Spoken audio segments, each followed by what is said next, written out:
Hi, everybody. Welcome back to another episode of Deserts to Mountaintops.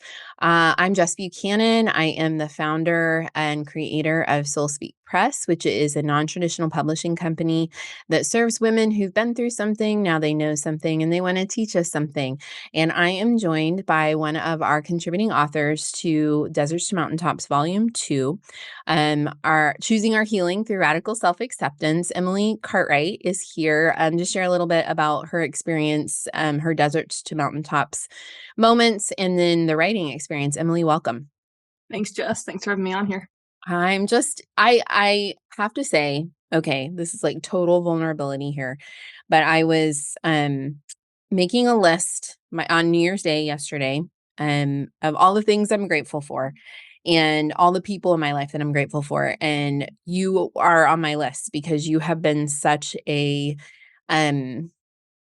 you are such an encourager and you're so strong and you're such an inspiration, everything that you've been through. And I'm so excited that the world gets to read your story and travel with you on this desert to mountaintop journey. So why don't you tell us a little bit about your desert moment? Yeah. Well, first, thank you. That's a huge honor. It means a lot to me, and I could echo that back to you fully. Yeah, a desert mountain. Or a desert moment. I know I talk about it in my chapter a bit, but it was a moment where I got to the point where it felt like pretty much just hope was lost. I think that might be the case for a lot of people when you're struggling, and you just hit this moment where you're like, what do I have to look forward to? Where's the hope? And I found that on the side of a road running, a place that usually brought me peace, suddenly stopped me in my tracks as a place where I just was done and not sure what was next, what was ahead of me. Yeah. Can you talk a little bit about that roadside moment? It is, without giving too much away because it is such a pivotal point in your chapter, but um what happened? Yeah, so I had fallen back on running and physical movement as a way of it helped my mental state. I knew that, but it was more of a punishment for me. And I ran myself basically into the ground. Mhm. Um, and I had gone from a place of injury, and thought I was coming back and was just so excited to kind of be back in my space and be in control.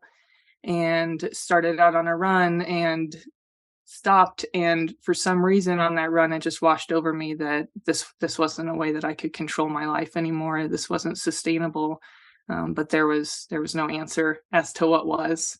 um, and it made me freeze and realize something had to be different, something had to change. I had to take a new direction because this wasn't going to work and keep me alive. Yeah. So interesting, these moments, right? That we for metaphorical purposes refer to as our desert moments. Mm. Um I was actually thinking about this really early this morning. Um these desert moments are also, I think, those times in our lives where we wake up. Mm. Yeah, absolutely. And, you know, does that resonate with you? Like, do you feel like what did you wake up to in that moment? Yeah, that absolutely resonates. It is almost a moment of, like, not even maybe realizing that you've been asleep or in a fog, and then having, like, a light turn on as if you're, like, yeah, being woken up out of this deep sleep and being like, "Okay, like, I want my life to look differently. I wanna show up. I want to actually live, and what I'm doing right now is just it's robotic almost. It's just survival. It's Mhm. not living a life. It's not even recognizing that I'm there. It's just pushing this body through days and days and days, and then to have a moment where you're like, "Wait, am I here? Am I, like, experiencing this life? Like, do I want to? What does that even look like?" And it's scary, but also sparks it sparks hope, and I think that that's the moment where you can realize, like, I can do it differently. Yeah. I Yeah, it's crazy when that, like, boils up inside of you and wakes you up a bit. Yeah, I mean, also empowering, right? I mean, I Yeah. have chills just, like, thinking about that moment when I read it, and everybody else will have the ability to read it. Well, when this comes out, the book will be out, but I think so many people go through their lives thinking, believing that they have no ability to change things. Mm-hmm. What was it in that moment that made you understand / believe that you could change things? Yeah, honestly, in that moment, I don't fully know that I believed it. I Mhm, think there was just a thing in me that was like, "I have to try to believe it. I have to try to believe that I can change something to even carry on." mhm, Um, and yeah, mm, it can be the smallest voice, the smallest whisper in you. I think sometimes people think it has to be this, like, lightning strike, something's changing moment, when really it can be the softest, like, inner part of you that's just crying out like, "Please don't leave me here." And I think that's what I felt of, like, I hear the smallest, quietest voice saying, like, "Please don't let this be what we do forever," or "Please don't let this be the thing that ends it for us." Like, there has to be something else, and then I think you get to choose. Do you listen to that voice? Do mm, you let that be enough? mm. And make a conscious choice to be like, all right, what do I need to do to listen to that? What do I need to do to honor that voice in me that's still fighting so hard, even though I haven't given it reason to? I mean, it's just so I mean, I could sit and weep, at the way you explain that. Um, what did you do then? Like, what did you do and to give yourself another shot? Mm. Yeah, well, for a moment, I stood there. I remember like tears in my eyes. I remember thinking, like, okay, like I actually don't know. I don't know what to do, but I'm going to find somebody that does. Mm, And I'm going to drop my pride a bit and everything that I've ever known, that you shouldn't ask for help, that you shouldn't, and I'm gonna go the opposite direction, and I'm gonna let somebody help me because I'm in a state right now where I actually don't know what to do, and that might be the strongest thing I can do is to say, "I am too weak to do this right now, help me." yeah. Um, so I found a really great therapist Yes. and was incredibly awkward and had never practiced being vulnerable ever. Mm, It was the most unnatural thing and felt very much like, "Is this actually what I should be doing?" mhm. And then just surrendering that thought and being like, "This is what I'm going to do, and I'm just gonna let it happen and see where this goes," and yeah, let somebody help me. Mm. Let that be an okay thing to maybe not be strong enough to do it on my own right now. That the first time you've ever let somebody help you? I would say in an honest state, Yeah. yes. I think that I've probably showed up and asked for help in a very, like, "I've already got this, but I'm just gonna, like, maybe let you come in with me a little bit" way mentally, but I think that was the first time that I ever was like, "Here I am as broken as I've ever been. I have nothing. Mhm. Like, I need you to help me." Yeah, first time for sure. Yeah. Mhm. So then would you call that your mountaintop moment? I think that it was very much on the way there. I feel like the more and more I've thought about it, I've had like just some goofy mountaintop moments along the way that people would be like, "What are you even talking about?" Like, I remember years into therapy after like work and work and work. I was sitting doing like something on my computer and my foot cramped. And I reached down and I rubbed my foot.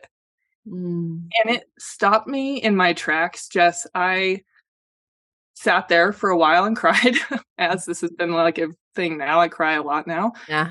and realized that that might be the first time that I can consciously recall having a physical pain in my body and recognizing it and responding in care and actually acknowledging that I was there. Wow. And that to me was a moment where I was like, "Okay, like, okay, we're gonna do this. Like, Yeah. we're gonna be okay." 'Cause what would you have done historically if that Um Yeah, ignored it for one or just been so irritated. that like something wasn't like working in me as it should, and probably go like run or something and just be like, why am I like, why? And as much as I could ignore, as I had done, ignore my existence as a human. Mhm. I wanted that to not be a thing. I just didn't want to acknowledge that I could have a need. It's like the smallest thing, right? Like a Right. foot cramp and like rubbing, like that feels like such a day to day normal thing to do. But I was so surprised at how it stopped me of like, oh, we're like, we are deserving of care from ourselves now. Like, and Yes. that was a bizarre mountaintop moment for me. And there's been many along the way, but that is one that just like is burned into my brain where I like, this is a new way. This is a new way. Yes. Oh my god, I love that so much. And I love how, you redefine these, like, m mountaintop experiences of into, like, these remembering these everyday, things that most people probably don't even notice. Like, Mhm. you're paying attention, Yeah. and Yeah. that is such an incredible, crucial part of healing. Absolutely. Yeah. Yeah. So let's pivot a little bit and talk about what it's been like to write about this experience and what it's been like to be a part of a project like this, yeah. Yeah. Just kind of from the beginning is that we can. Sure. However, like what did you like? What did you not like? What worked? What sucked? Like all of it. Yeah. Well, I think just going into it was a brand new experience. I'd always loved to write, but hadn't really done anything like actually structured. Just like writing for myself and like maybe some little blog posts here and there. But I think that that was like a really interesting piece to me, kind of starting the process and watching. Like I remember turning in my first draft to you and you being like, just take a breath. Like it's not going to look like this. Like it's going to change. And I was like, yeah, yeah, okay. Like internally freaking a little bit. And then like watching that unfold. And like I just have had many moments where I'm like, oh my gosh, like looking at that first draft to doing like edits to walking through all that to what it came out to and actually just trusting that process. I'm like, it's so fun to come out the other side and be like, that's like something I'm proud of. That feels like it's humbling because you Mhm. have to be willing to be like, I don't know what I'm doing. Like I can write down my story, but like there's so many other pieces to this that I didn't even know were there, to being open to that and not getting like shut down and being like, oh, I'm like terrible at this, but Mhm. actually just trusting like, oh, it's going to start here. We're going to move to the next thing and the next, and having those parameters and that structure around it. I loved that piece. Like I felt like I learned so much there, and it just made me walk out of the final draft with a confidence that I didn't know would be there after turning in the first one, you know? Well, that's amazing. I love hearing that, of course, because, and I mean, I think that's universal, maybe to everybody who ends up working with me is that, like our first draft is always just our first draft. And we're going to go through like probably 20 different iterations of what this is because my goal is to get to the essence of your experience and who you are. And I'm not going to, I will only go as far as you'll let me. Yeah. Right. And you were like, "Let's go all the way. Like, let's take this all the way. I'm here for it." Hmm. And I have so appreciated working with you in that regard because I believe you get what you give, Yeah. what you put into this experience. What's it been like to work with a group of other women in this, because you're working independently Hmm. in collaboration with me, but then you're also working alongside a massive group of other women, like, that's gonna be a part of this book. What is that like? Yeah, I think I was a little bit nervous about that, to be honest, because I am very much an introvert. I'm very much a like one-on-one interactor. Yeah, So I was not sure how I would do with that. And, sometimes you get a group of people together working on something. It's not always like this encouraging environment. yeah, So that was a little bit like, what will this be like? And I've never been more pleasantly surprised, feels like an understatement. But truly, I've never been surrounded by a more encouraging group of women. I think maybe it's the like collective, we're in this together. This is so vulnerable. Here's all of our stories. Like we, we all know what it's like to walk through something, but this group in particular knows what it's like to walk through something now publicly. Yeah. Um, put that out there, and like the nerves that come with that. And yeah, I've just developed surprising friendships I wasn't expecting. And even just, all being in a little bit of like a group chat together. Again, that's not typically something that I would be like, oh, I'm going to engage in this. Yeah. It's been just so encouraging, and people just showing up there for each other, and just little tidbits here and there, like people sharing encouraging songs or what their day's been like. It's like so reassuring to know like, oh, I'm not alone in this. Like you're feeling that. I was just feeling that yesterday or whatever it is. And it's so encouraging. And I've loved that side of it so much more than I expected. That's amazing. I love that. I love Yeah. hearing that because I don't know. I think unless I ask you all directly, I'm never sure exactly how things are playing out and obviously I don't know what you're thinking. I can't see inside your head. So, it's that's the goal, Yeah. like that's the whole point of above and beyond, crafting your story and producing a best-selling anthology and all of those things, which are important. Our heart here at Soul Speak Press is to create we call them sacred sisterhoods or these communities, right? For women to come in and to bond. And so I'm relieved to hear you say that. Yeah. What is like as we close here, because I want to be mindful of your time, what is one, I don't know, piece of advice you would give to someone who's thinking about telling their story, perhaps even being a part of one of these anthologies? What would you say to someone who's like wondering if this is for them? Yeah. I would say don't let your fear or doubt stop you. If you're already thinking that maybe this is for you, most likely it is. Let yourself be like wrapped up in this process. Let yourself be surrounded by the people that are in it with you. Um, yeah, just let yourself get immersed in it and allow it to be something healing. Like, don't get in your head so much that you think like, I'm just writing this down robotically. I've already healed through this. Let it take you a little bit deeper on that. Like, let it heal parts of you too. Like, yeah, absolutely. We're like putting it out there to help somebody that might feel alone. And also, I think you'll just be surprised how much it pulls you apart again and then puts you back together in a whole new, beautiful way. I couldn't encourage a yes to this more. It's been life changing. Emily, you're such a special person. I'm so grateful that the universe brought us together so that we could journey on this part together with all these other women. Thank you for saying yes, and thank you for being open and just allowing this work to unfold. Um, where can people, if people want to connect with you further, where can they find you? Yeah, I'm on Instagram. Nothing super exciting going on there, but I'm Emily dot underscore CARTW is where I'm at on Instagram.